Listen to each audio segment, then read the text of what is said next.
Is to understand what it means to be a biomolecule, and we'll talk about the 4 classes of biomolecules and how they differ structurally and functionally.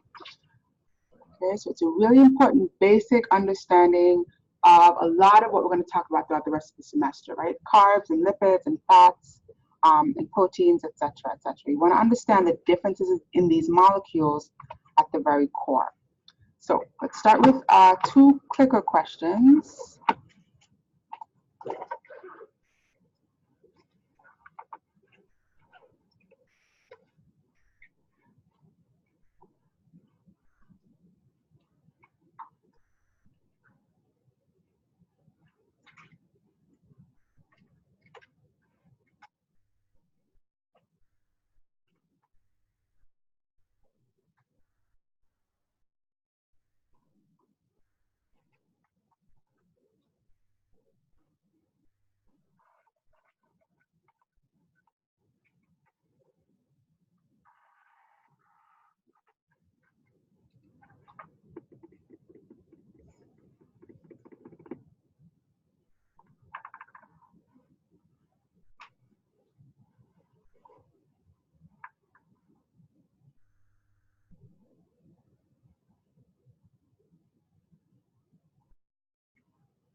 Okay, so let's look at the answers here.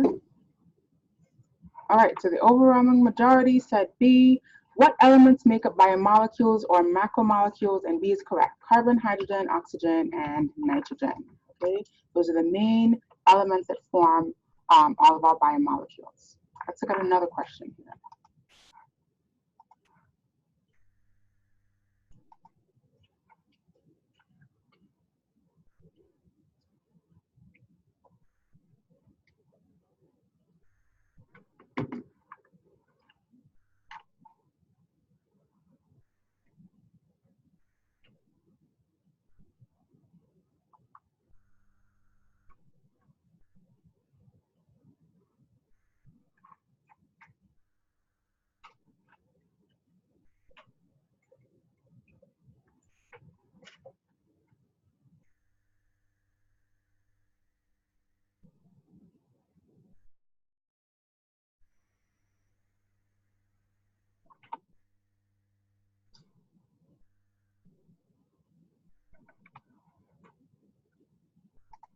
Okay.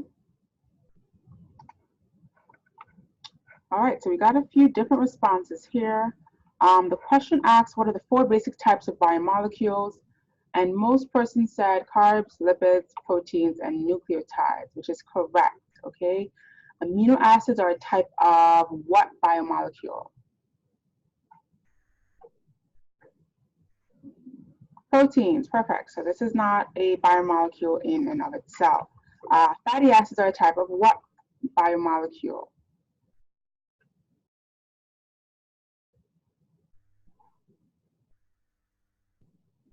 Fatty acids. These are fats or lipids, right? So B, C, and D are correct because proteins are amino acids. Amino acids are proteins, and triglycerides are fats. Okay. So A was correct. All right, let's look at one more question.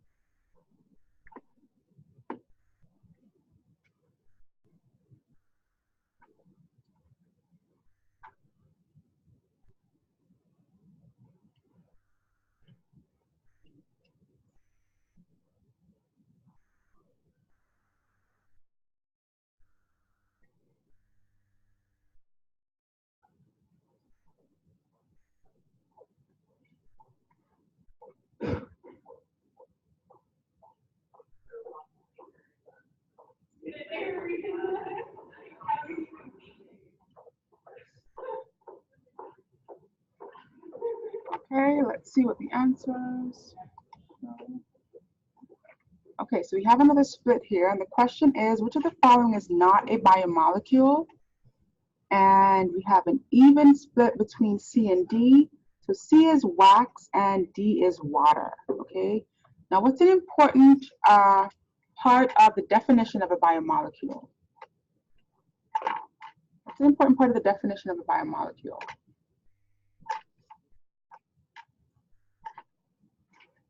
Anyone? So a biomolecule must be synthesized by a living thing, right? So it must be found in some type of living organism, okay? And proteins are formed or made by humans or living organisms. DNA or deoxyribonucleic acids are. Wax, which is a type of fat, is. And so water is the only structure here that is not a biomolecule, okay? It's not synthesized by living things. That's why we need water. We have to drink it daily, and if we don't, we'll die, okay? Also, we can have water existing in the absence of human life, okay? We see water on some of the other planets where there aren't living human life. Okay? So let's get into the biomolecules or macromolecules, and these are molecules that are synthesized by living things. They're usually composed of the atoms oxygen, carbon, hydrogen, and nitrogen, with carbon being the most important or the primary atom. And there are four basic types: carbohydrates, lipids, proteins, and nucleic acids. Okay? Carbs are going to be the most abundant type in all living things, in all organisms. So we'll start by looking at carbs or carbohydrates, and these are composed of carbon, hydrogen, and oxygen. There are three main types. We have monosaccharides, disaccharides, polysaccharides.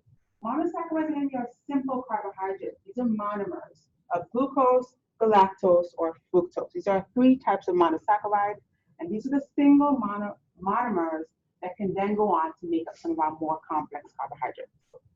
Disaccharides are when we join two monosaccharides together. So an example would be sucrose, which is the combination of glucose and fructose. Anyone know what sucrose is? What is sucrose? I'm sure we've heard it before. We've seen it on food labels. What is sucrose? It's a typical table sugar, right? Sucrose, which is fructose and glucose, fructose and glucose. And there's also lactose. Where do we see lactose? In milk, right? Lactose. And that's basically the lactose and glucose. So these are disaccharides, which is the combination of two monomers of carbohydrates. And then thirdly, we have polysaccharides, which are much more complex carbohydrates. We see many, many, many monomers of glucose or other monosaccharides. And one example, one very important example is glycogen. This is a storage form of glucose.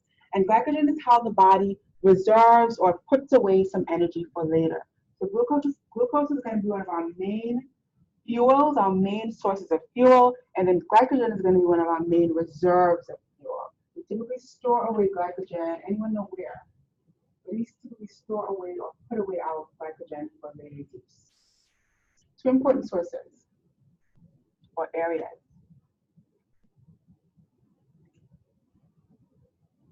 In our muscles and in our liver. Okay, so this is typically where we put glycogen away, and as you can see, it's many monomers of those storage. Now we're going to talk about two important processes of making and breaking saccharides. The first one is condensation, and this is where we join two monosaccharides together and we release a molecule of water, basically condensing or a condensation reaction. This is a covalent bond, and so we need to understand that we must release water in order to join these two bonds together.